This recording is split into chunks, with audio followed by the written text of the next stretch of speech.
Hi everybody, my name is Jim Churchill and I own Widowmaker Custom Jigs.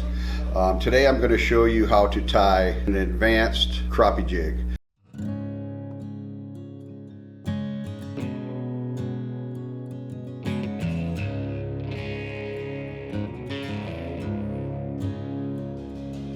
In the flatland, like a man on the run, riding down Highway 61. Okay, so now I'm going to show you kind of a more advanced jig to tie.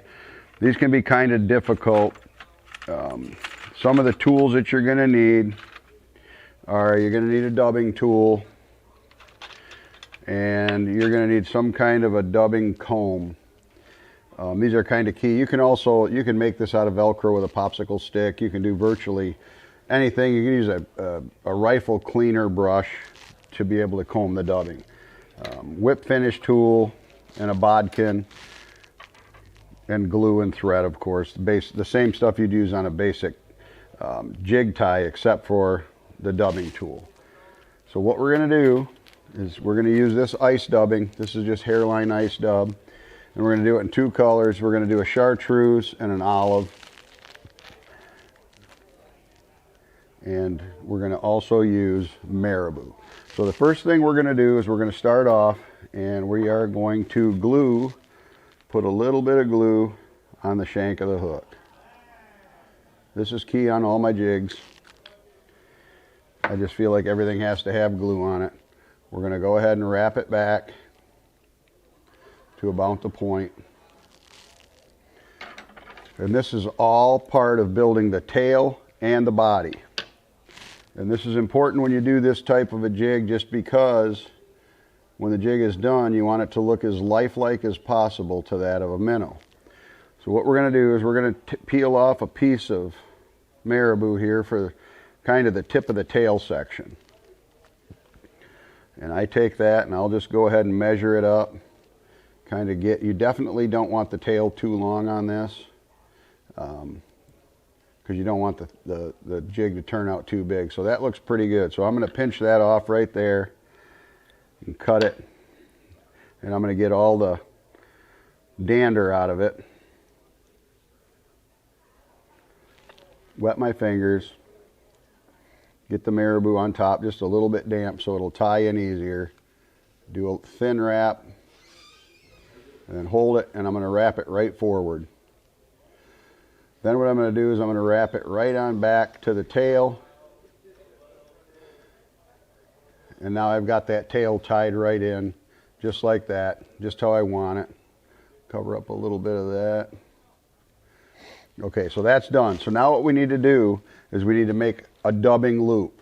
You can split this thread. I don't recommend it. I just make a dubbing loop, and how that's done is you pull out some thread, make a loop, wrap it around, and tie that in, and then you wrap your bobbin forward, and then I just park it over there.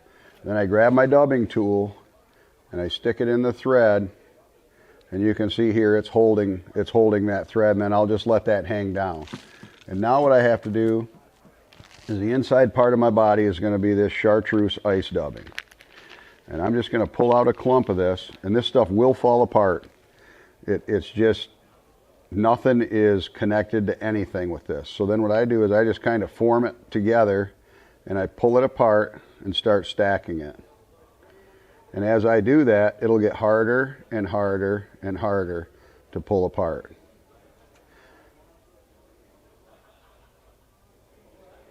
Okay, so that's pretty good. I can't really pull that apart. So now I'm going to flare it out. Just get it where it's almost unmanageable. And then I'll grab my dubbing tool, open up that thread, and I'll slide this between that thread. And now I can work with this dubbing inside of that thread, and the weight of the dubbing tool keeps the thread pinching those fibers. So as I get this up here, I'm holding it, and now you can see I've got all that dubbing in there. So one advantage of a heavy dubbing tool is right now you're not ready. You have to spin this to get that dubbing to tighten up to make a body. But what I do is I hold my finger like this and I spin the dubbing tool. And you'll see nothing's happening, nothing's happening, nothing's happening. It's not doing anything until I unpinch the thread, and then you see how it winds up around the thread. And this is just an old trout trick for flying trout streamers and things like that. Now what we're going to do is I'm going to take and just do a wrap here, get it on there good, looks good, and I'll start wrapping it forward.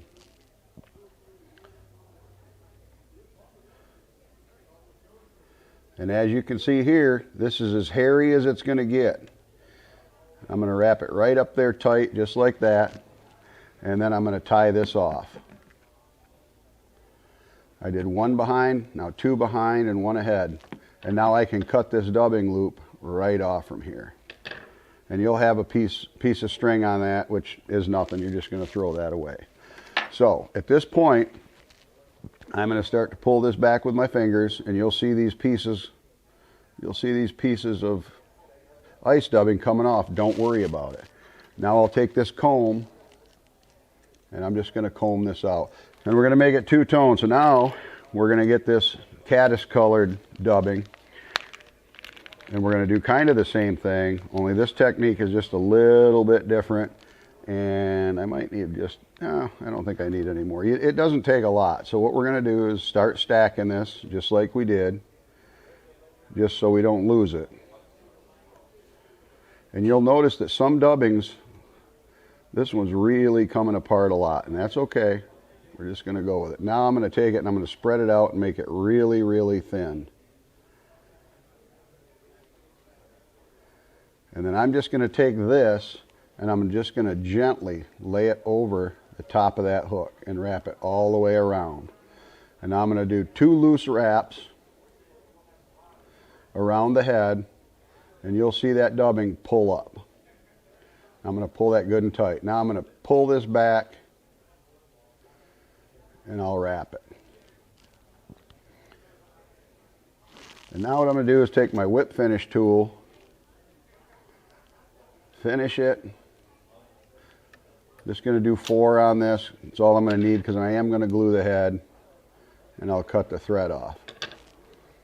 And now this jig looks like a mess right now.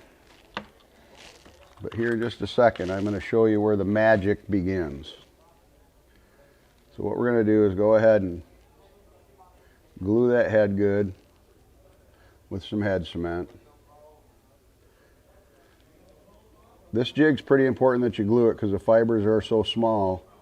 If you don't, it could start to come apart on you, and you really don't want that. So I've got that glued up just like that.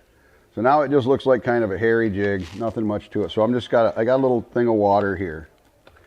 And what's nice about this ice dubbing, I'll just take this jig, I'll dunk it in this ice dubbing, and I'll form it with my fingers. And as you do that, you see it takes the shape of the minnow, and it will just hold that right there. And that little dude right there, it's probably one of the hottest crappie jigs there is, I think. I mean, we're just wearing them out on them. But that's how I tie my Shiver Minnow series at Widowmaker Jigs, just like that. Big muddy river, a place I'll always remember. Cabin on the lake and a fishing pole.